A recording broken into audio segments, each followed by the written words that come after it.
Сегодня истек срок меморандума США и Ирана о перемирии. Все провалилось. Иран объявил о победе, Трамп угрожает разбомбить Оман за переговоры с Ираном, учения Южной Кореи и США. Зачем президент США сдает Южную Корею ради Северной?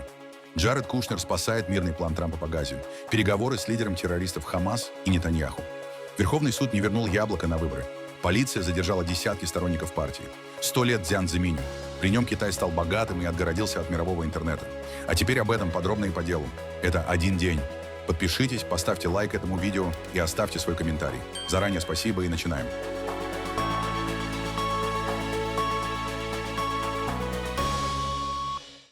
Иран ни при каких обстоятельствах не должен получить ядерное оружие.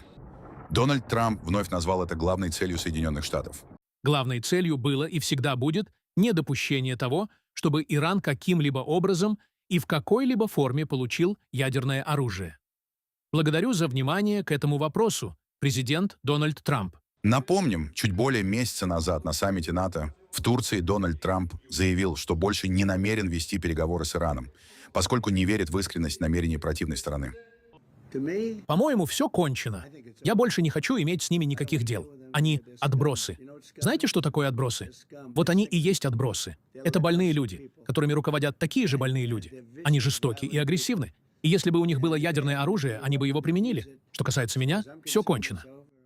Главный переговорщик Ирана и председатель парламента Мохаммад Багир Галибаф объявил о победе Тегерана в недавней войне с США и Израилем. По его словам, Вашингтон и израильские власти не достигли ни одной поставленной цели, а иранцы выдержали нападение и защитили страну. Какие именно задачи противников были сорваны, Галибаф не уточнил. Это одно из самых прямых заявлений о победе со стороны руководства Ирана после завершения боевых действий. Хочу сказать, что сегодня, в несправедливой войне, развязанной Соединенными Штатами и сионистским режимом, наш народ проявил стойкость и храбро сражался, с открытым сердцем, ничего не ожидая взамен. И я, как слуга народа и как ваш брат, знакомый со всеми подробностями происходившего, от всего сердца заявляю, мы одержали в этой войне победу и в военном, и в политическом отношении, в самом буквальном смысле этого слова. В своем первом интервью во время Рамаданской войны, еще в разгар боевых действий, я отмечал, я не имею в виду, что мы уничтожили американскую и сионистскую армии. Я говорил о другом. Соединенные Штаты и Израиль напали на нас, поставив перед собой четкие и недвусмысленные задачи. 9 официально сформулированных и письменно зафиксированных целей, о которых они неоднократно заявляли. Но ни одной из этих 9 целей им не удалось достичь. Ни в какой степени. Для Соединенных Штатов и сионистского режима это стало крупнейшим и безоговорочным поражением. Что же касается закрепления этой победы на дипломатическом и политическом направлениях,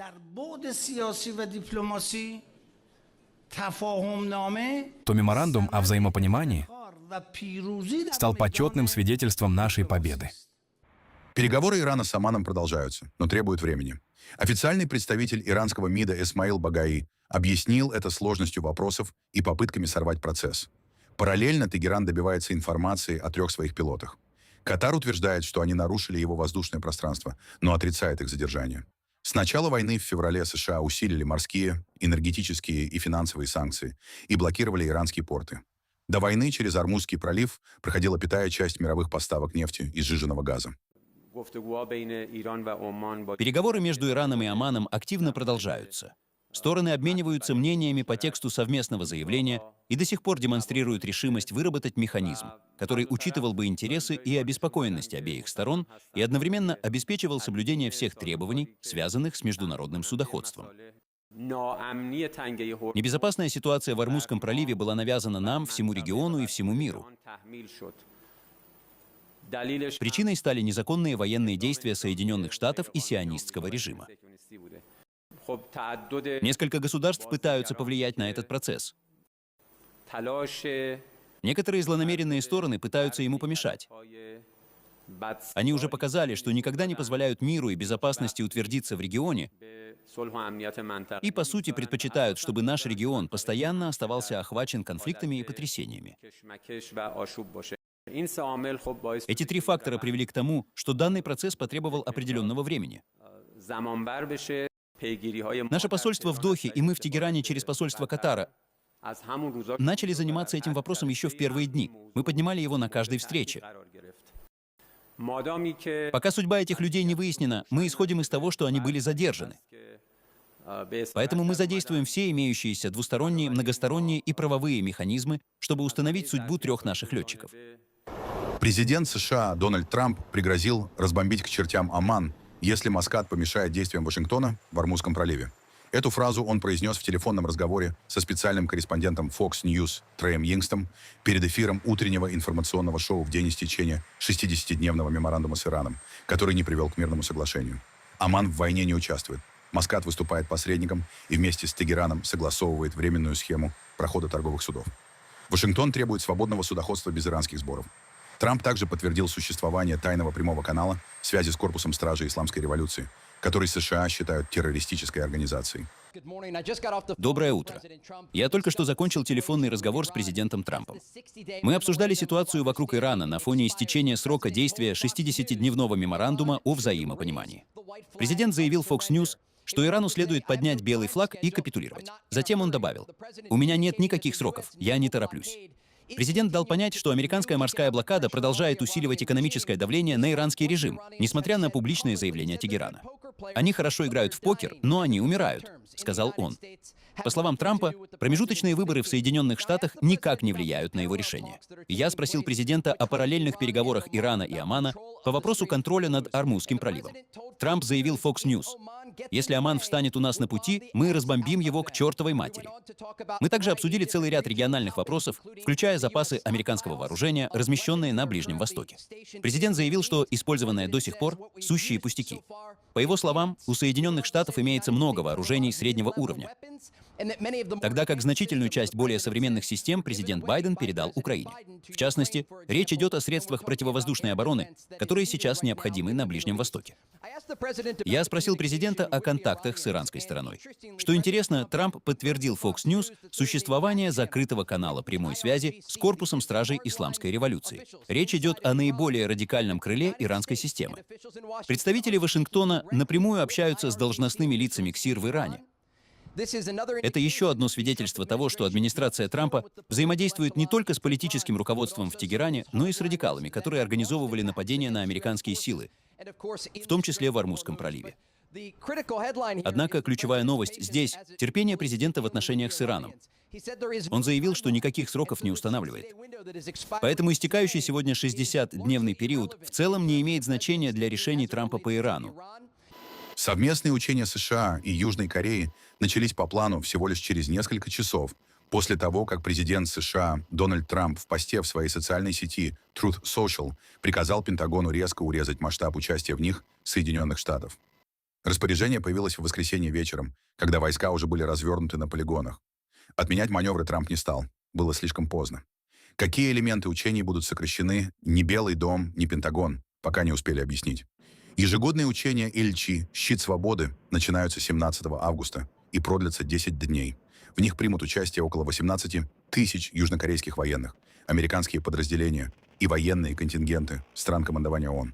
В программе маневров отражение ракетных и дроновых атак, борьба кибератаками и попытками подавления сигналов спутниковой навигации.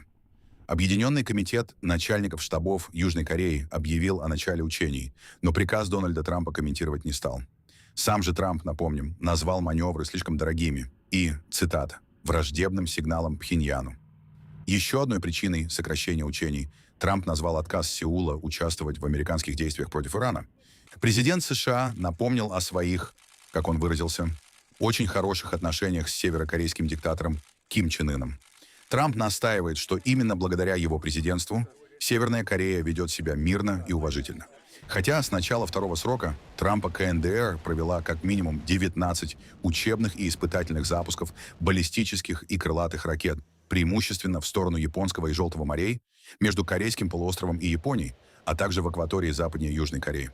Трамп уже сокращал совместные маневры после встречи с Ким Чен Ыном в 2018 году. Тогда президент также называл учения слишком дорогими и провокационными. После провала переговоров и продолжения северокорейской ядерной программы их восстановили.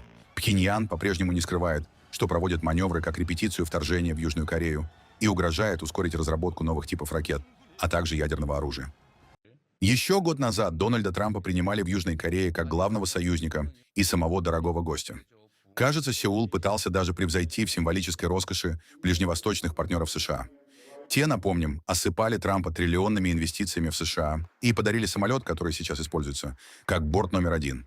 В Южной Корее Трампу подарили точную копию древней золотой короны из гробницы Чхонмачхон периода государства Силла. Это известный символ древней корейской государственности и культуры. Разговоры с президентом Трампом показались мне весьма интересными и увлекательными. Возможно, я даже почувствовал некоторое родство душ. Он реалист, прагматик и мастер заключать сделки, который уважает своих собеседников. Так с союзниками не поступают. Дженни Таун, руководитель программы 38 North, 38-я параллель Стимсон-центра, назвала решение Трампа беспрецедентной попыткой связать два не относящихся друг к другу вопроса. По ее словам, приказ, отданный после завершения подготовки, создает путаницу, приводит к дополнительным расходам и ставит под сомнение боеготовность Союза, США и Южной Кореи. Откровенно говоря, учение все равно продолжится, поскольку подготовка зашла слишком далеко. Это не было внезапным решением в последнюю минуту полностью их отменить, поэтому Пхеньяну тоже будет очень трудно понять смысл произошедшего. Для чего вообще все это было сделано? Совершенно очевидно, что Дональд Трамп хочет встретиться с Ким Чен Ыном с момента возвращения на пост президента. Он уже несколько раз давал понять, что заинтересован в возобновлении переговоров. То, как он представил это решение, может свидетельствовать о попытке создать возможность для дипломатии. Сокращение или перенос военных учений могло стать сигналом о таких намерениях. Однако решение было принято настолько бессистемно, что едва ли произведет желаемый эффект, особенно при полном отсутствии каких-либо переговоров. Более важный вопрос заключается в том, какой сигнал направляют Сеулу, зачем это делается и почему решения принимают настолько поздно. До начала учений оставались считанные часы. Вся подготовка уже завершена, а войска переброшены в район проведения маневров. Объявлять о сокращении учений на этом этапе прежде всего расточительство. Для непосредственных участников это решение наверняка оказалось непонятным и вызвало сильное разочарование. Думаю, оно свидетельствует о гораздо более серьезной напряженности, которая сейчас существует в отношениях США и Южной Кореи. Думаю, эти два вопроса впервые связали друг с другом. Речь идет о плановых учениях и прочном союзе, существующем более 70 лет. Это не какая-то отдельная операция, а регулярные маневры по утвержденному графику. И вдруг учения сокращают потому, что союзник ранее отказался участвовать в военных действиях в другом регионе. Так просто не поступают. Так нельзя обращаться с союзниками, особенно с теми, в чью безопасность вы сами вкладываетесь. На Корейском полуострове находится 28 500 американских военнослужащих, задача которых — обеспечивать его оборону. Это определенно неразумное решение. Насколько я понимаю, эти учения должны были впервые в значительной мере учитывать опыт других войн. Прежде всего, войны в Украине, в которой Северная Корея получила непосредственный боевой опыт. Особое внимание предполагалось уделить различным сценариям современной войны и одновременным действиям в нескольких сферах. Полагаю, в рамках нынешнего цикла впервые должны были пройти полноценные многосферные учения и отработка действий при чрезвычайных обстоятельствах. Планировалось рассмотреть различные варианты развития событий, что может произойти, какими способами и насколько мы к этому готовы. Это позволило бы лучше понять собственные уязвимости. Поэтому решение было принято крайне поспешно и будет иметь последствия для боеготовности союзников. Это не было согласованным решением в духе. Нам действительно необходимо снизить напряженность, а изменение позиции Южной Кореи предоставляет такую возможность. Это было поспешное решение, опубликованное вечером в воскресенье в социальной сети Truth Social. Теперь оно вызывает серьезное беспокойство в отношениях с государством, которое администрация называет образцовым союзником, а сам альянс — нерушимым. Спецпредставитель президента США Джаред Кушнер пытается спасти отвергнутый Израилем 15-пунктный план для сектора Газа. В Иерусалиме он встретился с премьер-министром Израиля Биньямином Нетаньяху. В переговорах также участвовали директор созданного при поддержке США Совета мира Николай Младенов и бывший премьер-министр Великобритании Тони Блэр. Накануне Кушнер провел в Египте двухчасовую встречу с новым руководителем признанного США и Евросоюзом террористической организации Хамас Халилем Аль-Хайей. Цель – перевести общие договоренности в конкретные и проверяемые действия. План, который президент США Дональд Трамп в конце июля назвал историческим прорывом, предусматривает параллельное разоружение палестинских группировок и вывод израильских войск. После одобрения документов всеми сторонами за 14 дней должны подготовить график выполнения. Хамас и другие формирования прекращают военную деятельность и передают оружие не Израилю, а Палестинскому национальному комитету управления Газой. Сначала учитываются и складируются вооружения, затем ликвидируется военная инфраструктура. Процесс контролирует Международная комиссия. Одновременно израильская армия поэтапно отходит, в Газу входят международные силы стабилизации и новая палестинская полиция. Гражданское управление переходит к технократическому комитету, после чего начинается восстановление жилья, больниц и инфраструктуры. Главный спор – последовательность действий. 9 августа Нетаньяху полностью отверг документ и потребовал сначала разоружить Хамас, а уже затем обсуждать вывод войск. План Вашингтона требует, чтобы оба процесса шли одновременно. Хамас согласился на дорожную карту, но отказался сдавать оружие, пока Израиль не прекратит почти ежедневные удары и не отведет армию к желтой линии, определенной Октябрьским соглашением о прекращении огня. Сейчас израильские войска контролируют около 60% сектора. Нетаньяху также выступает против прекращения ликвидации руководителей Хамас. На решение израильского премьера влияет внутренняя политика. Выборы назначены на 27 октября, правящая коалиция отстает в вопросах, а ультраправые партнеры Нетаньяху требуют продолжения ударов и выступают против любых уступок. Не менее 55 человек задержали у Верховного суда России, где рассматривают апелляцию «Яблоко» на снятие партийного списка с выборов в Государственную Думу. А за что вы задержали его? За что? Не знаю, просто хочу гулять, я иду гулять, задержите. Среди задержанных кандидат в депутаты, актер Виктор Балабанов. Меня припровождают силой. Куда? Зачем мне в зал, когда я должен быть на суде? Вы хотите, чтобы меня не увидел никто из партии «Яблоко»? Что я пришел. Ну, вас увидит, кто там, кстати? Кто там меня увидел? Тротуары перед судом перекрыли, прохожих разворачивают, слушателей в зал не допустили. Председатель московского отделения «Яблоко» Кирилл Гончаров сообщил: сторонникам партии и участникам прошлого заседания заранее вручали предостережение. Я сегодня сам вышел из дома, и буквально через 10 метров ко мне подбежал участковый и сотрудник в гражданской одежде, которые тоже пытались мне предостережение это вручить. Но это я хотя бы имею какое-то отношение к партии «Яблоко», к ответчику и так далее. Но то, что все 3 дня до этого бегали, раздавали предостережения журналистам, активистам, людям, которые просто пришли к суду поддержать свой голос на предстоящих выборах, это абсолютное безумие. Мы сталкиваемся с этим впервые, при том, что это абсолютно законная история. Мы не звали никого на митинг, мы не организовывали пикет, мы даже не звали никого на суд, мы даже не призывали людей прийти, мы просто анонсировали время, место, и при этом все равно столкнулись с такой историей, с которой до этого не сталкивались, и считаем ее беспрецедентной. А вот в ОВД «Арбат» вообще хотят на сегодняшнюю минуту, не знаю, что будет через 10-20 минут, хотят их без протокола выпустить. А за что тогда их задерживали, на каком основании, тоже непонятно. То есть просто, чтобы запугать остальных. Уже я видел там несколько ребят, но они были несовершеннолетние, их отпускают без протокола. С остальными, я надеюсь, будет то же самое. Но тогда вопрос к сотрудникам полиции, а на каком основании вы устроили всю эту истерию против суда сегодня с утра. Судебная коллегия рассматривает 2 жалобы на решение от 10 августа. Тогда Верховный суд по иску партии «Родина» отменил регистрацию федерального списка «Яблок». Процесс продолжался более 7 часов. Это первый случай в современной России, когда уже зарегистрированную партию полностью исключают из избирательного бюллетеня. А на каком основании вы задерживаете? Не надо выражаться нецензурной бранью вообще все вместе. Мелкое хулиганство, статья 20. Какое мелкое хулиганство? Председатель «Яблоко» Николай Рыбаков потребовал освободить задержанных и прекратить давление. Обвинение в иностранном финансировании он назвал ложью. Основанием стали пожертвования россиян, якобы получавших деньги из-за границы. В числе претензий нарушение авторских прав на фразу «Пусть всегда будет солнце». В ответ «Яблоко» представило доклад. Парламентские партии получили более миллиарда рублей от доноров с зарубежными доходами или финансовыми связями.